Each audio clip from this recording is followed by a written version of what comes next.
Hello दोस्तों, मैं हूं आप लोग की तरह एक जनरल स्विंग ट्रेडर। तो मैं सीधे पॉइंट की बात करता हूं कि मैं हम लोगों ने बहुत सारे यूट्यूब पे चैनल्स देखे हैं। इसमें बहुत सारे चैनल्स जनरल इन्फॉर्मेशन भी देते हैं। कुछ लोग इन्वेस्टिंग को प्रमोट करते हैं, कुछ लोग स्विंग ट्रेडिंग को प्रमोट करते हैं। जैसे मैं नाम लेना चाहता हूँ ट्रेड तक के अनिल सर। वो इन्वेस्टिंग को प्रमोट करते हैं। ट्रेडिंग विवेक डॉट कॉम के विवेक सर, जो कि स्विंग ट्रेडिंग को प्रमोट करते हैं, सजेस्ट करते हैं। तो ये बहुत ही बेहतरीन चैनल है। अगर आप लोग इन चैनल को फॉलो नहीं किया, प्लीज़ इनको देखिए। बहुत ही ज़्यादा अच्छे इनके कंटेंट रहता है। तो मेरा ये पर्पस इस पर्टिकुलर प्लेलिस्ट बनाने का बस यही है कि जैसे फॉर एग्जांपल आपने विवेक सर की बहुत सारी स्ट्रेटजीज देखी होंगी, या फिर अनिल सर के बहुत सारे वीडियोस में देखा होगा कि वो लेवल्स बताते हैं कि आपको कब कब लेवल्स पे एक्यूमुलेट करना चाहिए। या फिर वो उनकी रिकमेंडेशन नहीं होती है, वो आपको बस एक एजुकेशन पर्पस के लिए बताते हैं।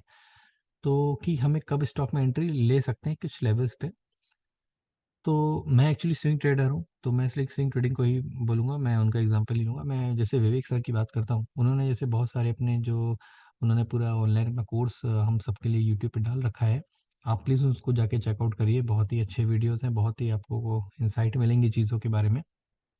तो मैं उनको क्यों यहाँ पे एग्जांपल ले रहा हूँ, क्योंकि आप उनकी अगर कुछ स्ट्रैटेजीज़ देखेंगे, जैसे V20 स्ट्रैटेजी हो गई। जैसे फॉर एग्जांपल कोई स्टॉक अगर लगातार डे टाइम फ्रेम में 20% प्लस मूवमेंट दिखाता है और अगर वापस लेवल पे आता है, तो वहाँ से वो 20% पोटेंशियल गेन देने का वो दम रखता है। लेकिन क्या होता है कि हम लोग कभी कभी देखते हैं कि हम लोगों ने जैसे उसको लेवल को टच किया, वो और नीचे चला गया, और नीचे चला गया, और 1-2 महीने तक वहीं रहा। उसके बाद उसने 20% का गेन दिया। होल्डिंग पीरियड की बात मैं नहीं कर रहा हूँ। मैं सिर्फ बात कर रहा हूँ कि अगर हम कुछ ऐसी चीज़ करें जिससे हमको ये पता चले कि ये स्टॉक जब उस लेवल पे टच किया है, तो वहाँ से और ज़्यादा गिरेगा। अगर मान लीजिए फॉर एग्ज़ाम्पल कि कोई स्टॉक वहाँ से अपने लेवल से 5 टू 10% और गिर जाता है, ठीक है? मैं जस्ट एक एग्ज़ाम्पल ले रहा हूँ कि अगर मान लीजिए कि कोई स्टॉक यहाँ से मान लीजिए इस लेवल, मैं जस्ट एक रैंडम एग्जांपल ले रहा हूँ, ये मैं कोई वो नहीं बोल रहा हूँ कि अगर मान लीजिए फॉर एग्जांपल मुझे इस लेवल पे इसको खरीदना था। ये बाटा इंडिया है, ये कोई मतलब मैं जनरल चीज़ बता रहा हूँ, इसका शेयर्स को मतलब नहीं। मान लीजिए फॉर एग्जांपल ये मेरा जो है वो बाइंग का ये वाली कैंडल बनती है, ये वाली, ठीक है? अब मान लीजिए कि मुझे कुछ अगर ऐसा पता चल जाए कि ये स्टॉक यहाँ से थोड़ा और गिर जाएगा, और मैं इसको करीब इस लेवल के आसपास बाई करूँ, इस जोन के आसपास, ठीक है? अगर ऐसा मुझे पता चल जाए, तो सोचिए अगर मेरा पोटेंशियल गेन यहाँ से 8% का होना था, जो कि 5% और गिर गया, तो अब अगर मैं इस लेवल पे बाई करता तो मेरा पोटेंशियल गेन 13% होता, क्या या 14% होता। अगर क्या मुझे ऐसी कोई चीज़ पता चल जाए, तो ऑब्वियसली हम तो बेनिफिट होंगे। अगर मेरे बताई हुई टेक्निक जो मैं बताऊँगा, अगर उससे 5 से 10% भी एक्स्ट्रा गेन हो गया, तो ऑब्वियसली काफ़ी बेनिफिशियल होगा। तो इससे आपका थोड़ा-सा होल्डिंग पीरियड भी कम हो सकता है। लेकिन ये मेरी कोई रिकमेंडेशन नहीं है। ये मेरी खुद की डेवलप की हुई, मेरी ऑब्ज़र्व की हुई चीज़ें हैं, जो कि मैं आपके साथ शेयर करना चाहता हूँ, जो कि जिसने मुझे बेनिफिट दिया है। ठीक है? मैं आपको बहुत सारे एग्ज़ाम्पल, बहुत सारी बैक टेस्टिंग करके दिखाऊँगा, लेकिन आपको भी अपनी तरफ से इसकी बैक टेस्टिंग और आपको स्टडी सी करनी पड़ेगी, तभी आप कर पाएँगे।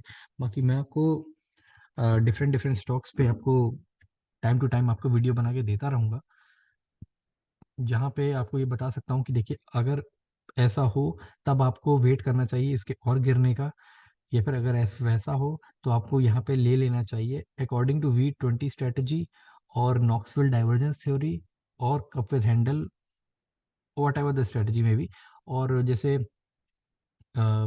जैसे अनिल सर की बात करिए, अगर उस लेवल वो जो स्टॉक्स बताते हैं, उन स्टॉक में क्या पोटेंशियल है, क्या अभी और गिरने का या कि नहीं गिरने का। क्योंकि होता क्या है कि हम लोग को वर्ड्स बड़े फैसिनेटिंग लगते हैं कि जब हम लोग सुनते हैं ना कि ये स्टॉक अपने 52 वी हाइक से 15% डिस्काउंट पे मिल रहा है, हम लोग बड़े फैसिनेटेड हो जाते हैं कि यार 15% डिस्काउंट, अरे ले लो, और हम लोग ले लेते हैं। पता चलता है वो 10% और हो जाता है। सोचिए अगर मैं उसको 10% और गिरने के बाद अगर मैं उसको 7% डाउन पे भी लेता हूँ, तो मेरा ऑब्वियसली परसेंटेज गेन मेरा बेटर होगा, है ना?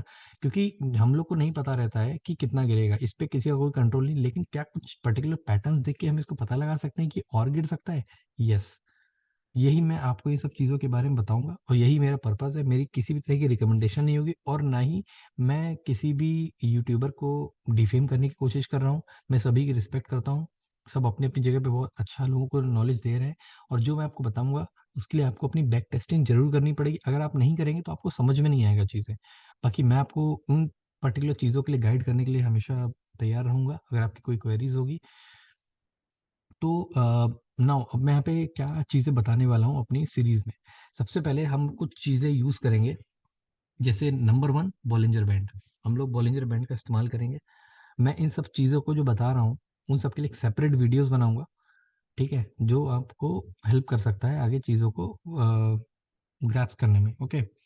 तो पहला है बॉलिंजर बैंड, नंबर 2 है 20 एसएमए, 50 ईएमए, 200 ईएमए और 5 एसएमए लो ऑफ आइस में ये 4 चीज़ें बीबी अलग हो गया, स्लोप ऑफ डिफरेंट इन सब का स्लोप के बारे में बात करूँगा। एंकर्ड वीवेप के बारे में बहुत ही रेयर किसी यूट्यूबर ने आपको बताया होगा कि एंकर्ड वीवेप भी कोई चीज़ होती है, क्योंकि सब लोग वीवेप की बात करते हैं। एंकर्ड वीवेप की बात कोई नहीं करता है। शायद आप लोगों में से बहुत सारे लोगों ने पहली बार ये वर्ड सुना होगा, बहुत सारे लोग इससे अ, उसको जानते भी होंगे। तीसरा हम लोग जो टाइम फ्रेम यूज़ करेंगे, वो हम लोग यूज़ करेंगे day time frame, weekly time frame और मंथली टाइम फ्रेम और कभी-कभी कुछ केसेस में हम लोग 4 आवर का टाइम फ्रेम भी यूज़ कर लेंगे। इससे नीचे नहीं जाएँगे, इससे नीचे हमें जाने की ज़रूरत नहीं क्योंकि मैंने आपको बोला है कि ये मैं आपको स्विंग ट्रेडिंग के लिए आपको बताने वाला हूँ, मैं आपको इंट्राडे या फ्यूचर ऑप्शन के लिए नहीं बताने वाला हूँ। ओके, सो इन सब चीज़ों के ऊपर एक सेपरेट वीडियो आएगी, ठीक है? तो इन सब के ऊपर उन सबको मैं एक्सप्लेन करूँगा, फिर मैं आपको बहुत सारे स्टॉक की बैक बैक टेस्टिंग करके दिखाऊँगा। देखिए, बैक टेस्टिंग करना बहुत ईज़ी है, लेकिन क्या और ये भी मैं आपको बताऊँगा कि जैसे मान लीजिए करंट में कोई स्टॉक किसी बाइंग लेवल पे है, तो अगर उसमें गिरने का पोटेंशियल है, तो उसे मुझे लेना चाहिए या रुकना चाहिए? इससे आपको देखिए, मैं जो बता रहा हूँ हो सकता है कि वो चीज़ गलत भी हो जाए, लेकिन मोस्ट ऑफ द केसेस में आपको सही मिलेगी और ये आपका बेटर आपको फ़ील करा सकता है कि अगर कोई भी स्टॉक 5% और गिर गया, तो उसे वापस अगर आएगा, तो उसे थोड़ा ज़्यादा ही पोटेंशियल गेन हमको वहाँ से मिल सकता है। क्योंकि अगर आप सोचिए, मैं आपको फिर से दिखाता हूँ कि अगर कोई स्टॉक अपने लेवल से 5% भी गिर गया, साढ़े 5 इतना भी गिर गया, अगर उसे वापस उस लेवल पे आना है, तो सोचिए उसको जो आपका गेन है, वो आपको इतना एक्स्ट्रा मिल जाता है। अब आपको लग रहा होगा अरे 5% ही है, ज़्यादा भी गिरता है। इसलिए मैंने बोला कि मैं डिफरेंट टाइम फ्रेम को यूज़ करूँगा।